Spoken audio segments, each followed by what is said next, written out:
पूरा मसला ये है कि जनसंचार एवं पत्रकारिता विभाग के एचओडी रिजवान अहमद के द्वारा बच्चों की फीस गबन और सोशल मीडिया पर जमकर वायरल हो रहे फोटोग्राफ्स वीडियो को लेकर है। मास काम के बच्चों का साफ कहना है कि अगर हमने फीस दे दी है तो हम दोबारा फीस नहीं देंगे। वहीं दूसरी तरफ बच्चों ने प्रिंसिपल से बात करने की पूरी कोशिश की। प्रिंसिपल ने पूरा आश्वासन दे दिया बच्चों को कि हाँ, आप लोगों को घबराने की कोई बात नहीं है।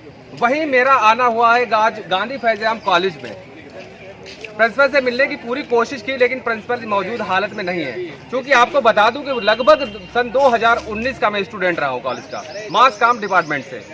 यहाँ के जो एचओडी थे, उनकी अयाशी जो को लेकर जो सोशल मीडिया पे जमकर फोटो वीडियो वायरल हो रहे हैं, उनकी हकीकत बात ये है कि उनका एक मुद्दा रहता है कि किस तरीके से अपनी प्यारी प्यारी बातों में स्टूडेंट को लुभा लेना, एडमिशन करवा लेना, उसके बाद बच्चों से फीस ऐंठ लेना।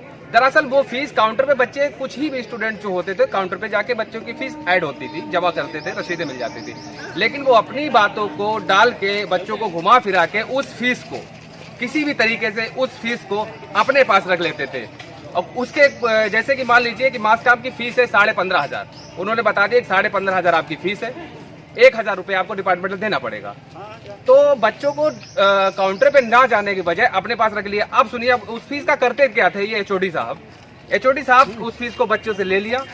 उसके 2, 4, 5 हजार रुपए आपने जीएफ कॉलेज के जो मास काम का डिपार्टमेंट सेल्फ फाइनेंस में जमा कर दिया। जमा तो हो गई फीस, और वहां डिपार्टमेंट में बोलने के बाद उन्होंने सीधे कह दिया कि बच्चे जो है 2 बार फीस जमा करेंगे। अब मसला, जिस बच्चे ने 16,500 जो मास काम की फीस है उसको जमा कर दिया है, अब बच्चा तो रसीदें मांगेगा ना। तो एचओडी साहब हमारे सीधे यही कहते हैं कि देखिए, ये 5,000 की रसीदें हैं, चंद दिनों बाद हम आपकी रसीदें दे देंगी। अभी जो आपकी फीस जमा करने वाले सर हैं, उनकी तबीयत खराब है, वो कहीं बाहर गए हुए हैं। दूसरी बात ये आती है, जब बच्चा रसीदों के लिए कुछ दिनों बाद फिर कहता है कि सर हमारी रसीदें दे दीजिए। चूंकि जो 15,500 रुपए दिया था बच्चों को, 5,000 की रसीदें उनको पकड़ा के बैठे हो कि बच्चों को लालच दे रहे हो कि आजकल हम आपकी रसीदें दे देंगे। दरअसल पूरा मसला ये है कि जो सोशल मीडिया पे जब वो फोटो वायरल हुए तो बच्चों का गुस्सा रहा नहीं गया, आग बबूला हो गए। जो बच्चों से पैसा लिया था वो सिर्फ अयाशी में उड़ा गया।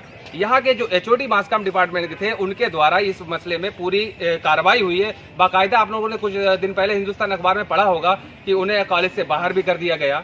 दरअसल पूरा मसला यही है कि ये बच्चों को लुभाकर उनकी फीस ले लेना, कुछ पैसे कॉलेज में जमा कर देना, उसके बाद जो बची हुई फीस है उसको कहीं नैनीताल, कहीं दिल्ली, कहीं किसी रेस्टोरेंट में, कहीं शॉपिंग में लड़कियों के साथ अयाशी करने में, उसी में पूरा मसला और पूरा पैसा बर्बाद कर दिया गया। अब जब बच्चों ने कहा कि हम दोबारा फीस नहीं देंगे, तो बच्चे क्यों दे भाई?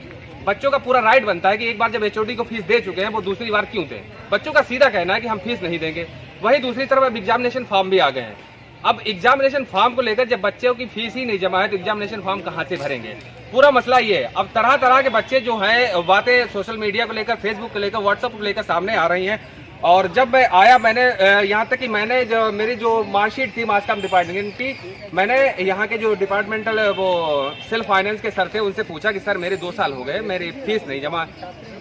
तो बोले तुमने मार्कशीट नहीं ली क्या? तो मैंने कहा कि सर मेरी मार्कशीट तो हमने तो अपने एचओडी को पैसा दे दिया। ये मेरे साथ खुद हुआ था, 2 साल पहले की बात बता रहा हूँ। 2 साल में कम से कम 50 बार मैंने एचओडी सर से कहा कि सर मेरी मार्कशीट दे दीजिए। लेकिन एचओडी साहब पर कोई भी फर्क नहीं, बेटा आजकल दे देंगे। दरअसल आपने जब पैसा ले रखा था उसकी फीस आप क्यों नहीं फीस भरी है उसकी? मेरी फीस आप दीजिए। आपने 2 साल हो गए, मेरी अभी तक आपने मार्कशीट कॉलेज में रुकी पड़ी है, आपने उस फीस को क्यों नहीं अभी तक कॉलेज में भरा? अयाशी करने के लिए आपको पैसा दिया था। क्या आपको पता है कि एक बच्चा स्टूडेंट जो होता है, घर से उसके माँ बाप किस परिवार से रहते हैं? आपको सोचना चाहिए। अब ये मसला यूं ही नहीं शांत होगा। या तो बच्चों की मार्कशीटें हैं वो दीजिए, फीस माफ करिए, और प्रशासनिक कार्रवाई जो 420 आपने बच्चों के साथ में किया है, कार्रवाई तो होगी। उसके लिए चाहे हमें कुल सचिव से बात करनी पड़े, चाहे मुख्यमंत्री के पोर्टल से बात करनी पड़े, ऑनलाइन सारी सुविधाएं होंगी। एफआईआर तो हम लोग करवा के